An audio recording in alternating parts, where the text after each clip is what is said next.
බලෙන් සාරවත් වූ සරුදිම සිව් දෙසින් හඬවත් වෙනින් සාරවත් වූ පරපුර ගම්බිම් සිසාරා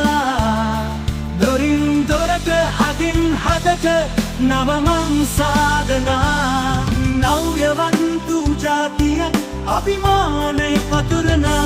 ජාතියේ අභිමානයෙන්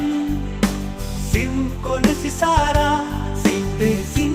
නවමානයෙන් සිව් සැට වසරක් අභිමානයෙන් දේශයේ සතර අත පැතිර ගිය ජාතියේ අභිමානය මහජන බැංකුව 64 වන වසර සමරන වගයි.